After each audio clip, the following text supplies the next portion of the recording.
right, now I can talk about VFW. This is a movie that came out a few months back, I think, on like VOD or some service that I didn't have access to. It's been reviewed by everybody now. Like, I'm very late to the game, I know, but it just came out to Redbox, something that I have access to. So finally, I was able to check this thing out. It's got a lot of buzz going around about how violent and brutal this movie is, the cast and whatnot. And do I agree with all that stuff? Absolutely. I enjoy this movie. I don't have the disc to show you that I really did rent it at Redbox, like I said I did, because this is 2 days after I've watched it. I tried to review it right after I watched it Sunday morning. Just couldn't. Loud noises, birds, whatnot, and I don't want any background noises to distract you.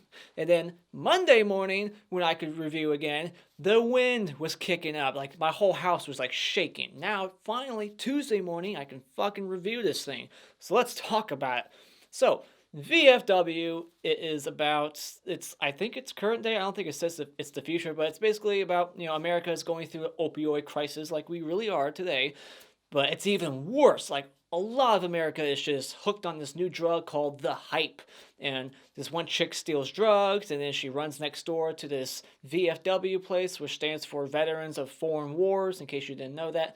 And so she goes there, and they protect her, and these druggies and drug dealers want the drugs back. So it's like, the old people who are veterans versus the millennials who don't know how to fight. So I like that concept alone. So let's go into my positives for this movie, starting off with just the concept alone. I really like the concept of just the veterans versus these millennial punks who think that they know everything, but they don't. They get their asses handed to them, and it is vicious and brutal. And that's another thing about this movie that I really love. It's just how over the top it gets. There's one moment that I felt like was way too far over the top. It's actually towards the beginning. It's a death that's way too bloody compared to everything else after. It's just way, way over the top. But other than that, that's like a little nitpick. If I could just change that, it would make this movie even more perfect. But I just love how vicious it gets. It is brutal.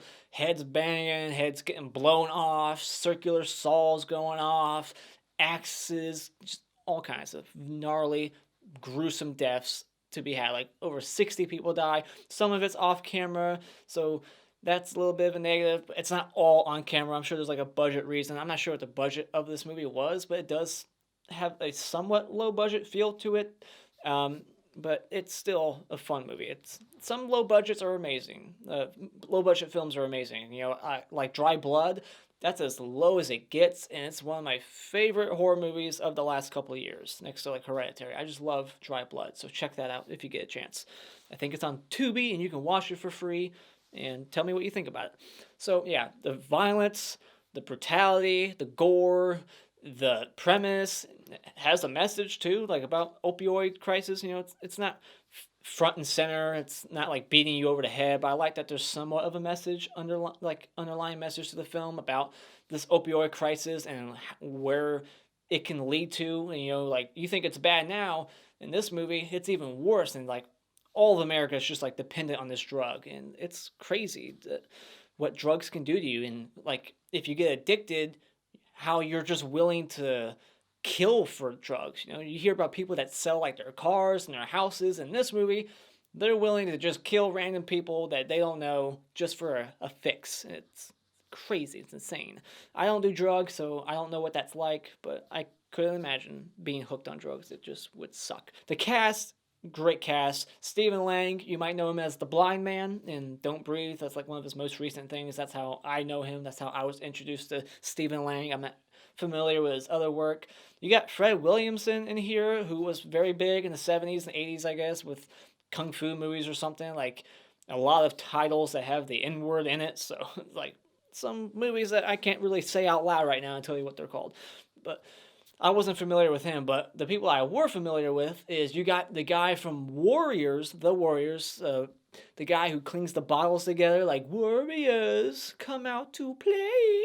And then you got William Sadler, the bad guy from Die Hard 2. I think that was him. And then he was in The Mist. And then you got George Wendt from House, the nosy neighbor who always comes by to check on like William Cat, the actor in that movie. Is that his name? I'm probably wrong on that, but the main guy, you know who he is. All right. So you got George Wendt from Cheers also. So it's just familiar face, familiar face, familiar face. You got like the guy from the Karate Kid movies, all kinds of familiar faces. So that's always fun. You know, it's a great movie and it's got familiar faces. It's not like Death House where it's like, man, this movie is shit. And not even familiar faces can save it. This movie is just great, and then the familiar faces are just a bonus. You'll all die very, very slowly. You last. But whatever you gonna do it. Because you make a mistake,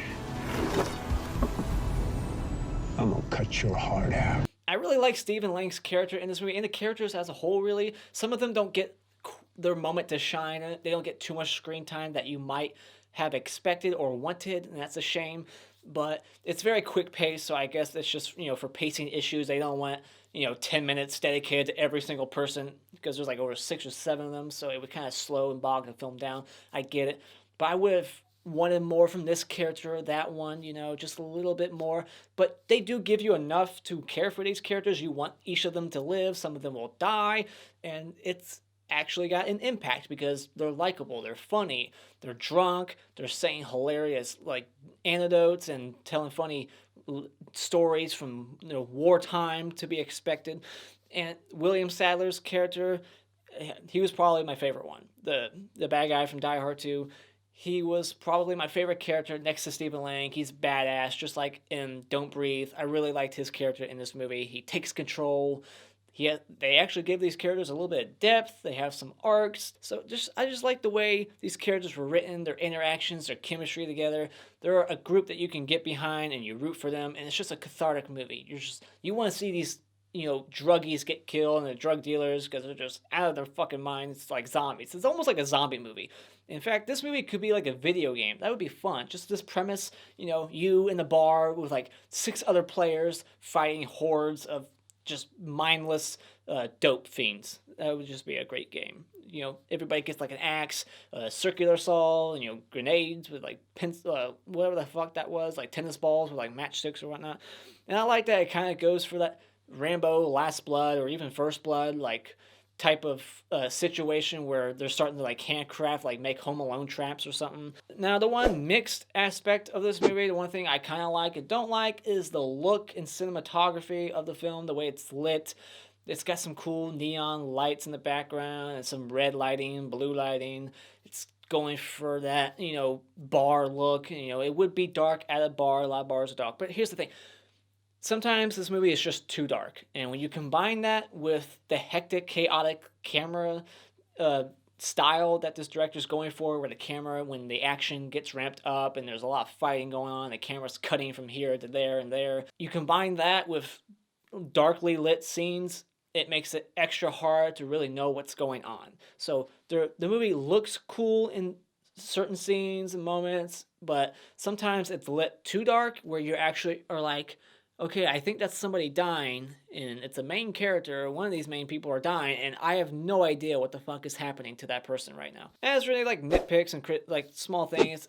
I wish a lot more kills were on camera, like that one scene with the circular saw. There's a lot of like off-camera carnage. You can't really see what's going on. Blood's kind of like shooting in frame, and I'm not a fan of the crazy, like hectic style of the, you know, the camera moving a bunch and then like it cuts a bunch and you're like what's going on? There's so much going on. There's so much fighting. It's kind of hard to keep up. But other than that, I really can't think of anything else to criticize. I enjoyed it. I mean, I guess if I had to nitpick anything else is that one of the bad guys, their death was not very climactic at all. I felt like it should have been very brutal and awesome. You know, one of their deaths is just like, really? That's it? That's kind of lame. Final thoughts, I just think this was a blast. It was totally worth the $1.80 I spent on it at Redbox. I liked the cast. The characters were working for me. There's also some humorous moments between them.